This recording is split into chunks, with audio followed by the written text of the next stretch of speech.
Introduction. Do you know that 43% of India's land surface is covered by plains, 28% of it is plateaus, and less than 30% comprises mountains and hills? Yes, you are right, and only 62% of our total land area is topographically usable. Lithosphere is the main life-supporting system, and top layer of earth is called soil. Soil is the main natural resource which is essential for survival and development. Soil covers more than 4/5 part of land. Objectives.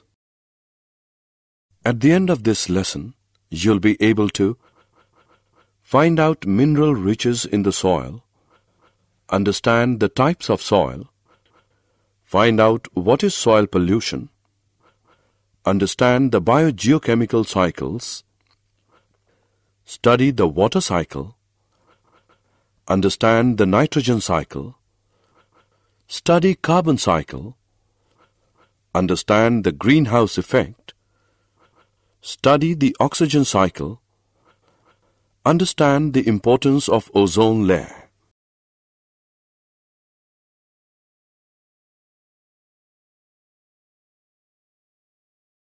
Mineral riches in the soil.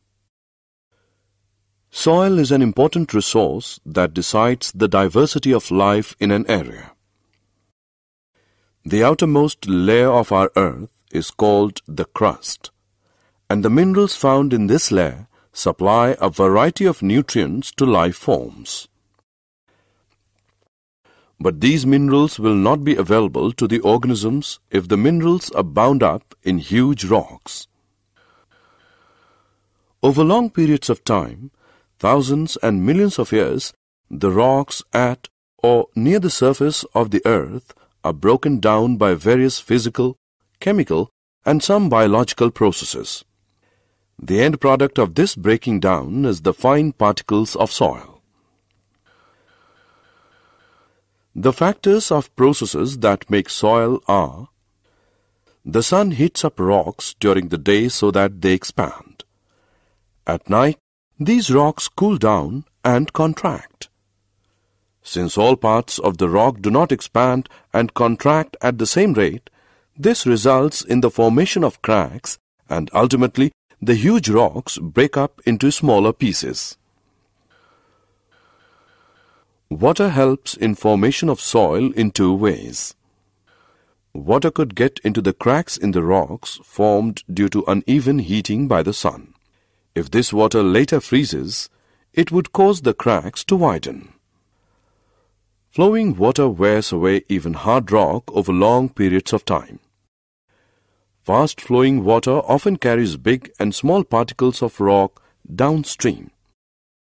These rocks rub against other rocks, and the resultant abrasion causes the rocks to wear down into smaller and smaller particles. The water then takes these particles along with it and deposits it further down its path. Soil is thus found in places far away from its parent rock. Wind. In a process similar to the way in which water rubs against rocks and wears them down, strong winds also erode rocks down. The wind also carries sand from one place to the other like water does.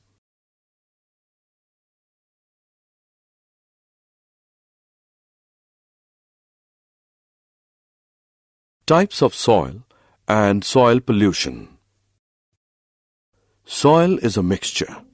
It contains small particles of rock, bits of decayed living organisms, which is called humus. Soil also contains various forms of microscopic life. The type of soil is decided by the average size of particles found in it, and the quality of the soil is decided by the amount of humus and the microscopic organisms found in it. Humus is a major factor in deciding the soil structure because it causes the soil to become more porous and allows water and air to penetrate deep underground.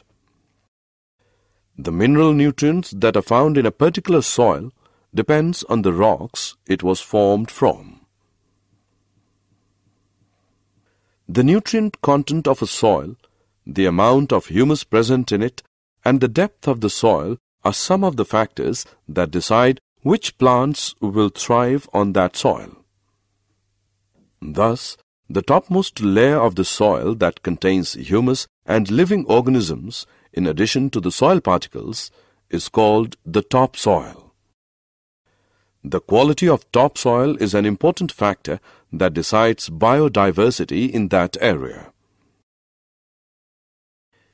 Use of large amounts of fertilizers and pesticides over long periods of time can destroy the soil structure by killing the soil microorganisms that recycle nutrients in the soil.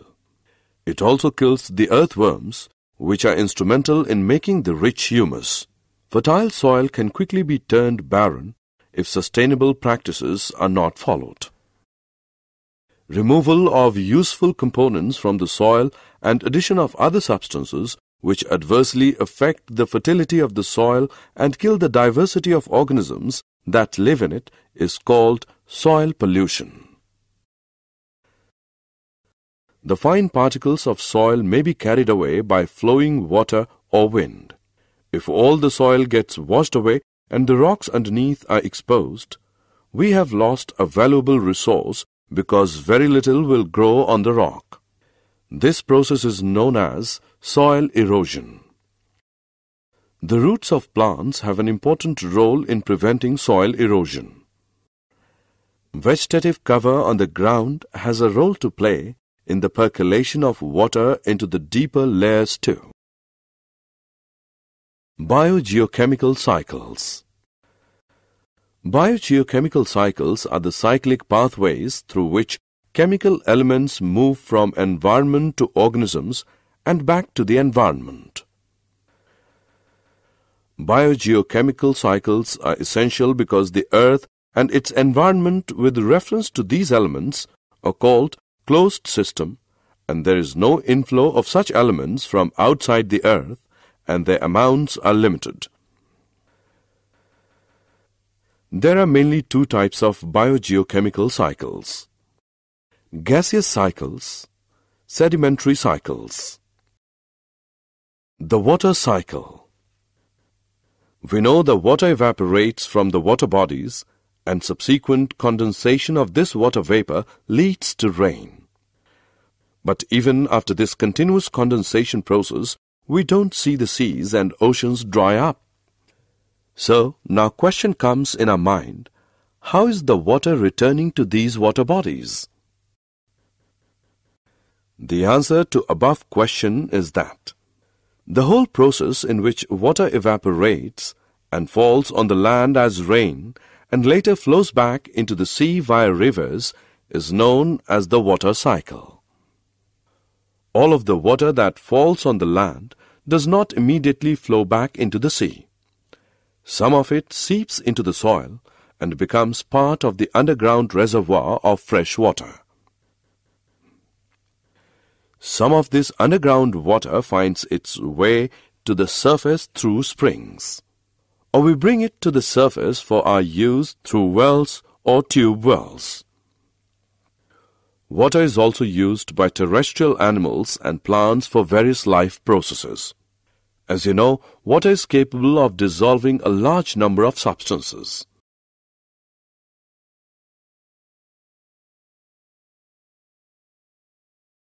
The nitrogen cycle. Nitrogen gas makes up 78% of our atmosphere, and nitrogen is also a part of many molecules essential to life like proteins, nucleic acids, DNA and RNA, and some vitamins. Nitrogen is found in alkaloids and urea too. Nitrogen is an essential nutrient for all life forms. However, except a few forms of bacteria, life forms are not able to convert the nitrogen molecule into forms like nitrates and nitrites, which can be taken up and used to make the required molecules. These nitrogen-fixing bacteria may be free-living or be associated with some species of dicot plants in the roots of legumes, generally the plants which give us pulses in special structures called root nodules. Other than these bacteria, the only other manner in which the nitrogen molecule is converted to nitrates and nitrites is by lightning. During lightning, the high temperatures and pressures created in the air convert nitrogen into oxides of nitrogen, which dissolve in water to give nitric and nitrous acids and fall on land along with rain. These are then utilized by various life forms. Plants generally take up nitrates and nitrites and convert them into amino acids which are used to make proteins. Some other biochemical pathways are used to make the other complex compounds containing nitrogen. These proteins and other complex compounds are subsequently consumed by animals. Once the animal or the plant dies, other bacteria in the soil convert the various compounds of nitrogen back into nitrates and nitrites. A different type of bacteria converts the nitrates and nitrites into elemental nitrogen. Thus, there is a nitrogen cycle in nature in which nitrogen passes from its elemental form in the atmosphere into simple molecules in the soil and water, which get converted to more complex molecules in living beings and back again to the simple nitrogen molecule in the atmosphere.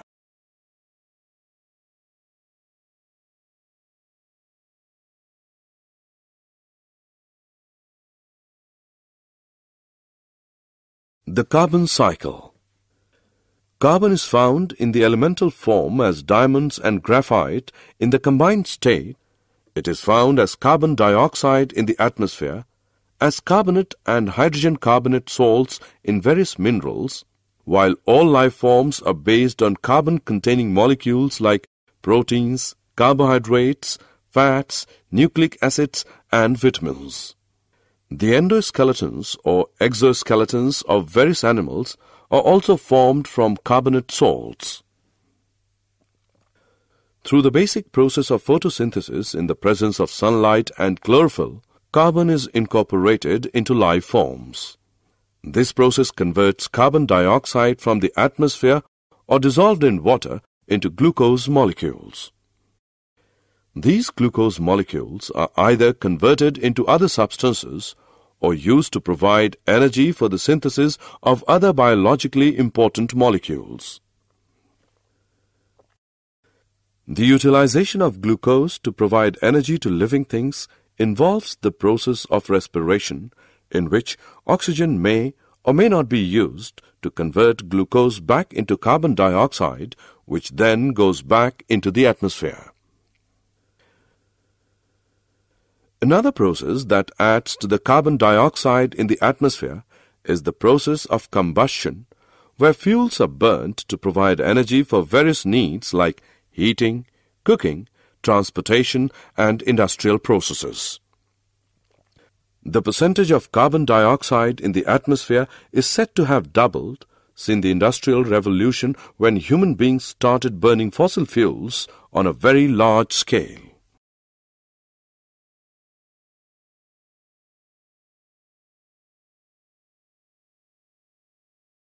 The greenhouse effect. The greenhouse effect is a process by which thermal radiation from a planetary surface is absorbed by atmospheric greenhouse gases and is re-radiated in all directions. Since part of this re-radiation is back towards the surface, energy is transferred to the surface and the lower atmosphere. As a result, the temperature there is higher than it would be if direct heating by solar radiation were the only warming mechanism. An increase in the carbon dioxide content in the atmosphere would cause more heat to be retained by the atmosphere and lead to global warming. Global warming results in rise in sea level, increase in global temperature. It also affects agriculture adversely, increases chances of hurricanes, cyclones, and floods. Increase in temperature and humidity may cause increase in disease.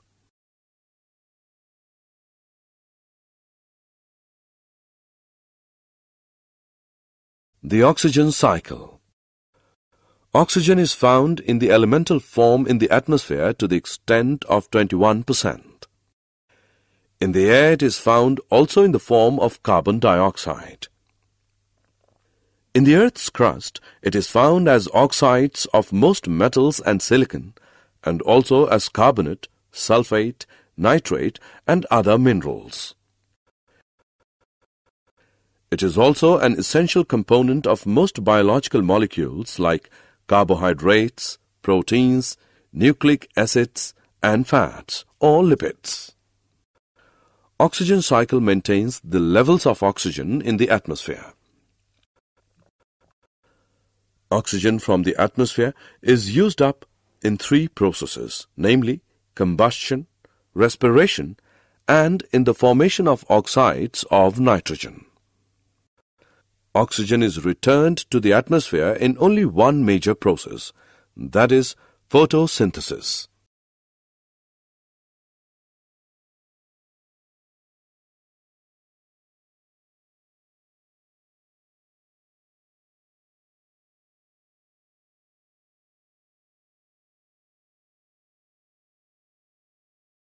Ozone layer. Oxygen is normally found in the form of a diatomic molecule. However, in the upper reaches of the atmosphere, a molecule containing 3 atoms of oxygen is found. This is called ozone, and its formula is O3. Unlike the normal diatomic molecule of oxygen, ozone is poisonous, and we are lucky that it is not stable nearer to the Earth's surface.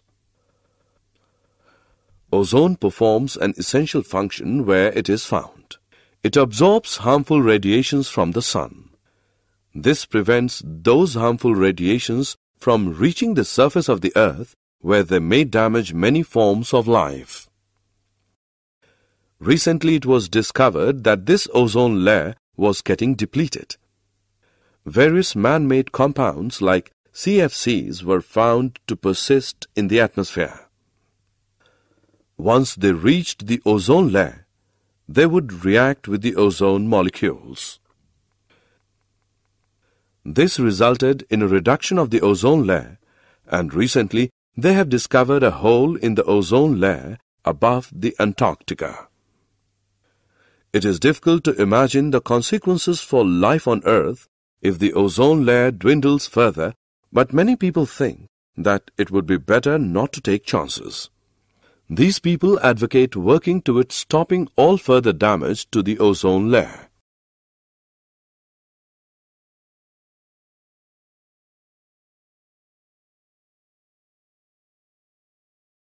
Did you know, each year for the past few decades during the Southern Hemisphere spring, chemical reactions involving chlorine and bromine cause ozone in the southern polar region to be destroyed rapidly and severely.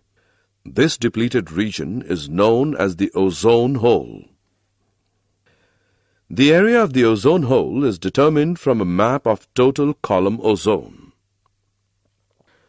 It is calculated from the area on the Earth that is enclosed by a line with a constant value of 220 Dobson units.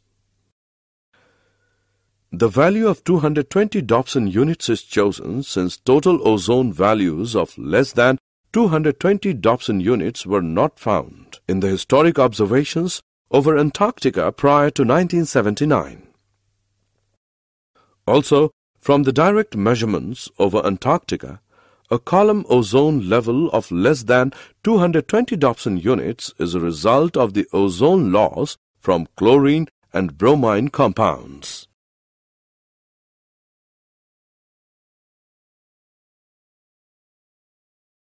Summary. Let us summarize what we have learned. Various nutrients are used again and again in a cyclic fashion. This leads to a certain balance between the various components of the biosphere. Pollution of air, water, and soil affect the quality of life and harm the biodiversity. We need to conserve our natural resources and use them in a sustainable manner.